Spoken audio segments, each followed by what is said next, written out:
Hello. I've been thinking a lot this week about the impending Islamification of Britain. According to internet sources, within about 40 years, there are going to be more Muslims than normal people in the United Kingdom. And that's quite worrying. And the reason it's worrying is that Muslims don't share the traditional British values that make Britain such a nice place to live. Most Muslims don't get drunk, which means it's impossible for them to participate in typical British nighttime customs. They don't eat bacon or sausages, so they can't integrate on a breakfast level, and they're notoriously sexist towards their women. They treat their women in a very oppressive, patriarchal manner that goes far beyond the reasonable limits of objectification that we've all agreed upon in the enlightened West. And they cover their women up too, and a lot of them are probably very pretty, so that's unfair.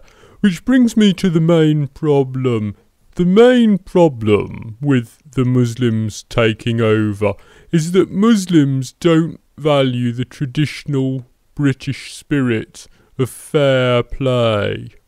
Respect for fair play, I think, is the very cornerstone of what it means to be British, and it's frightening that when they are the majority, that spirit of fair play is going to be something that's lost forever. But it's a tricky thing to deal with, because at the moment Muslims make up just under 5% of the British population, so about 1 in 20 people, which doesn't seem like many, but the Islamification experts have done some maths, and the breeding rate of the typical Muslim means that by 2050 they will be at least half the population. And what that also means is that in the year 2050, we, the British, will have to start fighting the Muslim invaders in order to protect and preserve our traditional values. Now, some people say we shouldn't wait until then and that we should start fighting now, but as we've established, the rules of fair play make that just not cricket.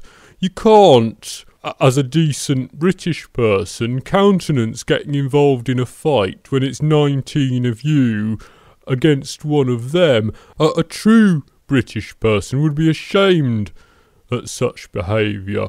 So there's nothing for it except to wait another 37 years until the numbers have evened out. And I suppose we can always hope that during that time, somehow, the natural reproductive rate of the Muslim falls to more European levels, which may in fact be possible, because I don't know if you've heard, but it turns out that Islam is not a race.